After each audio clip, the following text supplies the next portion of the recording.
Vande Mataram, dear students. Today we will see the third part of Unit 9 of English subject of Standard 7th. And the third part of Unit 9 is the continuity of Part 2 video. तो बच्चों अपने इस video में क्या देखेंगे? Part 2 के video को continue करेंगे और यूनिट 9 को आगे कंटिन्यू करेंगे इस वीडियो में। ओके, तो अब तक आपने क्या देखा था कि ऑदर और जो उसका फ्रेंड जानने पहचान वाला था वो दोनों मिलके क्या कर रहे थे, उनकी साइकिल को रिसेंबल कर रहे थे, वापस उसकी पोजीशन पे ला रहे थे, सब चीज़ें को उसकी जगह पे वापस फिक्स कर रहे थे। ओके, तो अब आगे क्या होता है? I said, watching you do this is of real use to me. It is not only your skill that fascinates me, it is your cheery confidence in yourself, your explicable hopefulness that does me good. फिर क्या हुआ? मैंने उससे कहा कि तुम्हें ऐसे करते हुए देखना मेरे लिए बहुत काम की बात है, और ऐसा ये करते हुए देखना तुम्हारी कोई स्किल नहीं है पर मुझे प्रभावित कर रहा है। क्यों? क्योंकि तुम में एक बहुत ही कॉन्फिडेंस है अपने आप में और आशा ज़्यादा है जो मुझे ऐसे अच्छा बनाता है। Thus encouraged, he said to work to refix the gear case. और उसको मैंने एनकरेज किया। फिर उसने क्या किया कि वो वापस गियर केस था उसको उस रिफिक्स उसकी जगह पे लगाने का वापस काम करने लगा। He stood the bicycle against the house and walked from the off side. वो उसने फिर बाइसिकल थी उसको उस घर के ऑपोजिट में अगेंस्ट में खड़ी कर दी और ऑफ साइड यानी कि पीछे से वो काम करने लगा। Then he stood it against a tree and walked from the on side. फिर उसने साइकिल को ट्री के सामने क्या किया? उसके सामने खड़ी कर दी और फिर उसके सामने से वो करने लगा वापिस काम। Then I held it for him while he lay on the ground with his head between the wheels and worked at it from below and dropped oil upon himself.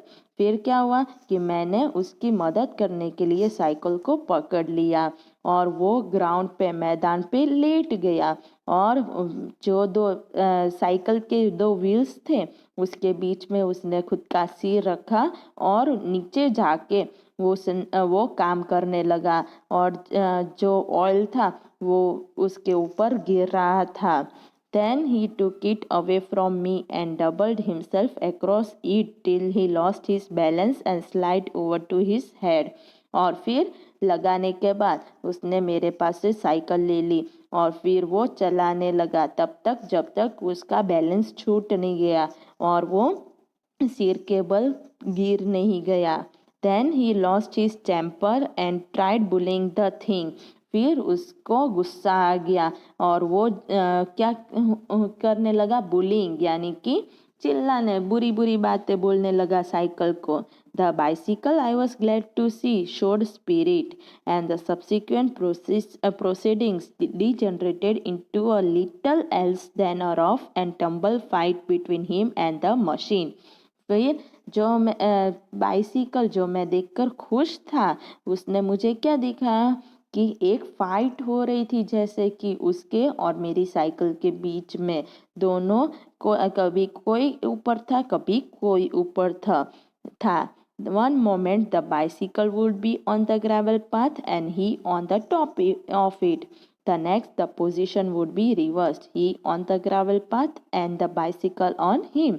तो एक बार अपने देखते तो बाइसिकल थी वो सड़क पे चलती थी और वो उसके ऊपर था और अगली बार जो देखे तो पोजीशन रिवर्स हो जाती थी, वो सड़क पे होता था और साइकिल उसके ऊपर हो जाती थी यानी कि वो गिर गया होता। Now he would be standing flushed with victory, the bicycle firmly fixed between his legs, but his triumph would be short-lived. अब क्या हुआ कि वो ऐसे जैसे विजयी हो गया हो, ऐसे वो खड़ा हो गया था, स्टैंडिंग यानी कि खड़ा हो गया था विजय के साथ। और बाइसिकल था वो उसने अपने पैरों के बीच में खड़ी कर दी थी। और पर उसकी विजय जो थी वो थोड़े टाइम के लिए ही थी। By a sudden quick movement, it would free itself and turning upon him, hit him sharply over the head with one of its handle। और वो विजयी थी वो थोड़ी देर के लिए थी, क्यों? क्योंकि अचानक थोड़ी ही देर में वो साइकिल उसके हाथ से छूट गई थी और वो उस एक आधा हैंडल था वो उसको लग गया था, उसके सिर पे जोर से उसको चोट लग गई उसके कारण। तो देखो ये आपको दिख रहा है ना, ये ऑदर का जान पहचान वाला जो मैकेनिक बना हुआ था वो क्या हो गया, उसको यहाँ पे लग गई है और साइकिल है वो यहाँ पे गिर गई है ना। और फिर क्या होता है, at a quarter to one, dirty and disheveled, cut and bleeding, he said, I think that will do, and rose and wiped his brow।